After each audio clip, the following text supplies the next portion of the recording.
ஏய் மனோஜ், நீ ஒன்றும் கவலைப்படாத. இன்னைக்கு எப்படியாச்சும் சிந்தாமணி அந்த மீனாவை வீட்டை விட்டு துரத்துறதுக்கு ஹெல்ப் பண்ணுறான்ட்டாங்க.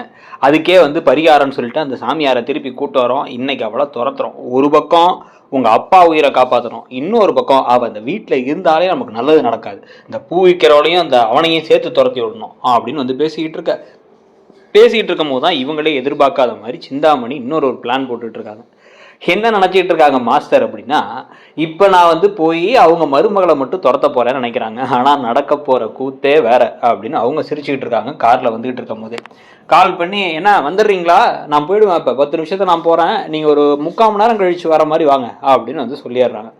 சொல்லிட்டு ஒரே கல்ல இன்னைக்கு 2 மாங்காய் அடிக்கிறனா என்னன்னு பாப்படா அப்படின்னு கிளம்பி அவங்க அசிஸ்டன்ட்லாம் சொல்லி சிந்தாமணி வர. இந்த சமயத்துல தான் முத்து அப்பா எனக்கு சவாரி இருக்கு, நான் வெளில கிளம்புறேன் அப்படின்னு வெளில கிளம்ப போறாரு. எங்க போறான் அவன்? யாரையும் போவேன்னு சொல்லுங்க. போன தடவை பூஜைக்கு இருந்த அத்தனை பேரும் இந்த தடவையும் பூஜையில இருக்கணுமா, அதனால சாமியார் எல்லாத்தையும் இருக்கணும்னு சொல்லிட்டாங்க அப்படின்னு சொல்ல, அதுவே ஒரு போலி சாமியார். இந்த மாதிரி ஆளுங்கெல்லாம் வீட்டுக்கு கூட்டுறாதீங்கன்னு நீங்கள் கேட்க மாட்டீங்க அப்படின்னா, அந்த பாருங்க, அவனுக்கு உங்க உயிர் மேல அக்கறை இருக்கா இல்லையான்னு கேளுங்க, அதை மட்டும் கேளுங்க அப்படின்னு திருப்பி விஜயா பேசினோடனே ஏமா என்னம்மா பேசுறீங்க அப்படின்ட்டு இந்த பக்கம் திரும்புறாரு கோவமா முத்து. விஜயா அவனை வேலையை செய்ய விடு அப்படின்னு அண்ணாமலை சொல்ல, அவர் சொன்னது என்னைக்கு யார் கேட்டிருக்கா? அதே மாதிரி அவங்க இந்த பாருங்க, இப்போ நீங்க என் நம்பிக்கைக்காக அந்த பூஜையே பண்ண போறோம், தயவு செஞ்சு விடுங்க அப்படின்னு சொல்றாங்க. சொன்னதுக்கு அப்புறமா சரி ஓகே அப்படின்னு சொல்லிட்டு இப்போ முத்து, சரிப்பா நான் இருக்கேன்பா, என்னப்பா அந்தம்மா இன்னும் 1 மணி நேரத்தை போயிடுவாங்களா, 1 மணி நேரம் கழிச்சு போய்க்கிறேன்ப்பா, என் சவாரி நான் செல்வத்தை போக சொல்லிடுறேன்ப்பா அப்படின்னு சொல்லிட்டு முத்து வெயிட் பண்றாரு.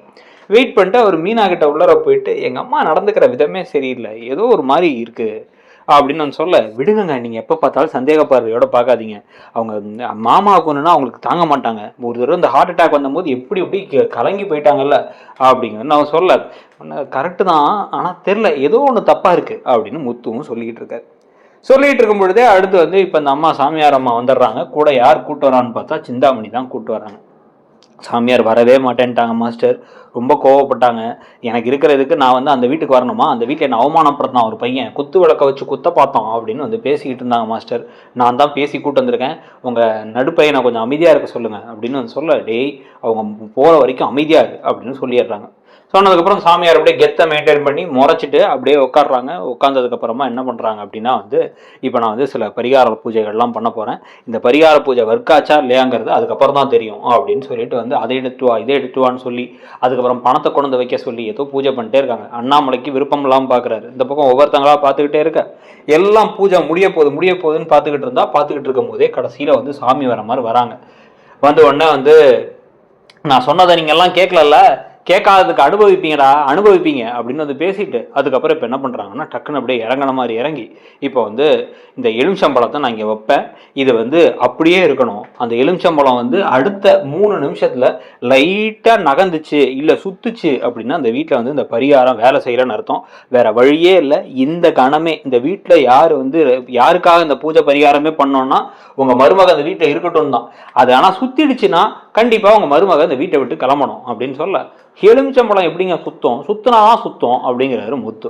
உடனே பிசாமர்றோம் அப்படின்னு சொல்ல, சொன்னதுக்கப்புறமா அவங்க அப்படியே அந்த எலுமிச்சம்பழத்து கிட்டக்க போய் இப்படி கையை மட்டும் காமிச்சிட்டு அதுக்கப்புறம் அப்படியே சாமி கும்பிட்ற மாதிரி கும்பிட்றாங்க. கும்பிட்டுட்டு இருக்கும் போதே திடீர்னு இப்படி கையை இது பண்ணிட்டே இருக்காங்க. பண்ண பார்த்தா அந்த எலுமிச்சம்பழம் மெதுவாக சுத்த ஆரம்பிக்குது. சுற்றி அது வேகமாக சுத்த ஆரம்பிக்க எல்லாரும் ஷாக் ஆகி பார்க்க, விஜயா அப்படியே அதிர்ச்சி ஆகி பார்க்கும் பொழுதே டக்குன்னு என்ன ஆயிடுச்சு அப்படின்னா இப்போ பார்த்தீங்களா அப்படின்னு இந்த விஜயா அப்படியே பார்த்து அண்ணாமலையை பார்த்த உடனே இது எப்படி சுத்துது அப்படின்னு முத்து பார்த்துட்டு இருக்காரு. அதுக்குள்ள அழ ஆரம்பிச்சிடுறாங்க மீனா. டக்குன்னு எலுமிச்சம்பழம் சுத்துது அப்படின்னு சொல்லிட்டு இதுதான் இப்போ நான் சொன்னேன்ல, இந்த பரிகார பூஜைலாம் வேலை செய்யலை, அந்த பொண்ணுடைய நேரம் நல்லா இல்லை, ராசி நல்லா இல்லை, அந்த பொண்ணு இங்கே இருக்க வரைக்கும் கண்டிப்பாக அவங்க புருஷனோட உயிருக்கு ஆபத்து தான், எண்ணி 6 நாளில் அவரோட உயிருக்கு ஆபத்து வந்துடும், அந்த பொண்ணு இப்போவே வெளில போகலானா அப்படின்னு சொல்ல, உடனே அப்படியே அழ ஆரம்பிக்கிறாங்க மீனா. உடனே வெளியே போடி, இப்போ முதல்ல தயவு செஞ்சு போடி அப்படின்னு சொல்லிட்டு என் கெஞ்சி கேட்கறேன், என் தாலி மேலே கை வச்சு கேட்கறேன் அப்படின்லாம் அப்படியே எமோஷனலாக இவங்க பேச ஆரம்பிக்கும் பொழுதே அப்படியே சிந்தாமணி அப்படின்னு நக்கலாக ஒரு பார்வை பார்க்குறாங்க. அதை முத்து மட்டும் நோட் பண்ணுறாரு. ஆனால் அவரால் இங்கே எதுவுமே பேச முடியல, ஏன்னா அவங்க அம்மா ரொம்ப எமோஷனலாக பேசி இப்போ விஜய் அழலாம் ஆரம்பிக்கிறாங்க. வேறு வழியே இல்லாமல் சரி மீனா நமக்கு போயிடுவோம், போயிட்டு ஒரு வாரம் கழிச்சு வந்துக்கலாம் அப்படின்னு வந்து சொல்ல, ஒரு வாரம் கழிச்சு இல்லை, திருப்பி அந்த பரிகார பூஜை பண்ணி இதே மாதிரி எலுமிச்சம்பழம் சுத்தாமல் இருக்கும் போது தான் வர முடியும் அப்படின்னு வந்து அவங்க பேசினோன்னே தயவு செஞ்சு போ அப்படின்னு வந்து சொல்ல, இவங்களும் உடனே போய் உள்ளேருந்து பையெடுத்து வராங்க. என்ன அதுக்குள்ளே பையெடுத்து விட்டேன் அப்படின்னா வந்து அழுதுகிட்டே நான் ஏற்கனவே முடிவு பண்ணிட்டேன், ஒரு வேளை பரிகார பூஜை வேலை செய்யலைன்னா கிளம்பணுன்னு அப்படின்னு வந்து கிளம்பலான்னு போகிறாங்க. கிளம்பலான்னு போனேன், நானும் கூட போய் நான் அவங்க அம்மா வீட்டில் விட்டு வரேன், ஏதா இருந்தாலும் அப்புறம் பேசிக்கலாம் அப்படின்ட்டு வெளில கிளம்பும் பொழுதே வந்து பார்த்துப்பா எல்லா பொருளையும் எடுத்து போய் சொல்லுங்க, எந்த பொருளையும் இங்கே வச்சுக்க கூடாது அப்படின்னு சிந்தாமணி பேச அப்படியே ஒரு முறைக்கிறாங்க. இந்த பக்கம் முத்துவும் மீனாவும் முறைச்சு வேற வழி இல்லாமல் திங்ஸ் எல்லாம் எடுத்துட்டு கீழே போய் முத்து வந்து இப்போ என்ன பண்ணுறாரு அப்படின்னா சரி ஓகே நான் போகலாம் அப்படிங்கும் போது வந்து பார்த்தா ஒரு கார் வந்து நிற்குது. அந்த கார்லேருந்து அந்த சூட்டு போட்ட ஆள் வராரு. அவர் நேராக மேலே போகிறார். அவர் அந்த கோட் சூட் போட்டு அந்த ஃபினான்ஷியர் மேலே போனோன்னே இவர் எதுக்கு மேலே போகிறாரு அப்படின்னு திருப்பி போய் நம்ம என்னென்னு பார்த்து வரலாம் அப்படின்னா சரி ஏதாவது சின்ன விஷயமா இருக்குங்க, அந்த கடன் விஷயத்தில் பத்திரத்தில் ஏதாவது கையெழுத்து வாங்கிறதுக்காக வந்திருப்பாரு, நம்ம போயிடலாங்க, என்னதான் இங்கே இருக்கக்கூடாதுன்ட்டாங்களே மீனா சொல்ல, அதெல்லாம் இல்லை மீனா ஒரு நிமிஷம் இரு அப்படின்ட்டு வந்து பார்க்க உடனே இப்போ தான் வந்து சிந்தாமணி வெற்றி பண்ணுவையோட மீனா வெளில போகிறதையும் பார்த்துட்டோம், ஒரு மாங்காய் விழுந்துருச்சு, அடுத்த மாங்காய் எப்படி விழப்போகுது பார்க்குறியா அப்படின்னு வந்து திருப்பி பக்கத்தில் வந்து மனசில் நினைக்கும் பொழுதே வந்து யார் உள்ளே வரான்னா அந்த கோட் சூட் போட்டவர் வராரு. உள்ளார அவர் வரும்பொழுதே வந்து முத்து இப்படி படிக்கட்டில் ஏறி வரும்பொழுதே பின்னாடி மீனாவும் இப்படி வந்து தயங்கி வராங்க. வேணாங்க அப்படின்னா முதல்ல என்னென்னு பாட்டு வந்துருவோம் மீனா அப்படின்னா அவங்க உள்ளார வரும்பொழுது அடுத்து பார்த்தா இன்னும் 2 போலீஸ்காரங்க பின்னாடி வராங்க. இன்னும் போலீஸ் வராங்க அப்படின்னு யோசிச்சுட்டு இருக்க நேராக உள்ளார வராரு. உள்ளார வந்து அப்புறம் மனோஜ் எப்போ கிளம்புறீங்க அப்படின்னு வந்து உள்ளே வந்தானே கேட்ட உடனே வந்து எங்கே சார் என்ன புரியல எனக்கு அப்படின்னா வந்து என்ன பத்திரத்தை கையெழுத்து போட்டிருந்தது மறந்துட்டீங்களா, கையெழுத்து போட்டதுபடி வந்து பார்த்தா அந்த வீட்டை வந்து நாங்கள் இப்போ எடுத்துக்கலாம், அந்த வீட்டில் வந்து நீங்கள் மொத்த கடனையும் கட்டுற வரைக்கும் இந்த வீடு எங்களுக்கு சொந்தம் தானே எழுதியிருந்தீங்க, அதுவும் வந்து இன்னும் 90 நாளுக்குள்ளே கட்டியாரான்னு எழுதிருந்தீங்களே அப்படின்னா நாங்கள் எங்கே அப்படிலாம் இது பண்ணோம் அப்படின்னா வந்து இதோ அப்படின்னு வந்து இப்படி நீட்டுறாரு அவர் பத்திரத்தையே படிக்காமல் மனோஜ் கையெழுத்து போட்டிருந்தாரு. கையெழுத்து போட்டதில் இப்படியெல்லாம் இருக்குது, போலீஸ்காரங்களும் வேறு வந்திருக்காங்க அதனால தான் அப்படின்னு வந்து சொல்லிட்டு சொன்ன உடனே வந்து முத்து டக்குன்னு உள்ளார வந்துட்டார். உள்ள வந்து இவர் எப்படி உள்ளே வந்தார் அப்படின்னு பார்த்தா நீ இருக்கிற திருப்பி அப்படிங்கும் போது இவங்களுக்கு இந்த பக்கமும் குழப்பம் அந்த பக்கமும் குழப்பம்.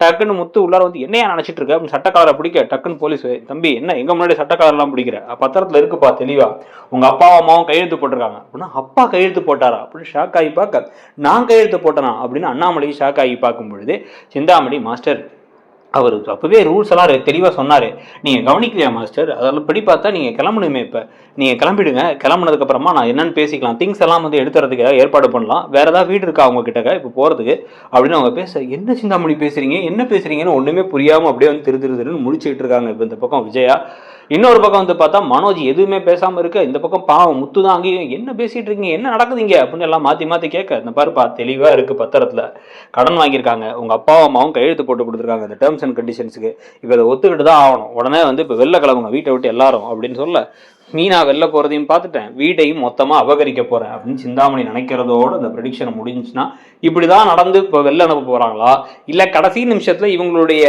சதியெல்லாம் முறியடிக்கிற மாதிரி ஒரு விஷயத்த முத்து மீனா பண்ணிடுவாங்களா, நீங்கள் என்ன நினைக்கிறீங்க? என்னங்க போங்க இதில் எனக்கு பெருசாக இன்ட்ரெஸ்ட் கூட இல்லை அப்படின்னு உங்களுக்கு தோண ஆரம்பிச்சிருச்சா இப்போல்லாம் வரங்கிறதையும் சொல்லிட்டு பாண்டியன் ஷோஸ்ல வந்து தங்கமயில் பிரெக்னென்ட்னு வேறு திடீர்னு ஒரு ஷாக்கை தூக்கி போடுறாங்க. அதெல்லாம் பற்றி உங்கள் கருத்து என்னன்னு சொல்லி சேனலை சப்ஸ்கிரைப் பண்ணலை அப்படின்னா சப்ஸ்கிரைப் பண்ணி நம்ம வீடியோஸை பார்த்து சப்போர்ட் பண்ணுங்கள். தேங்க்யூ.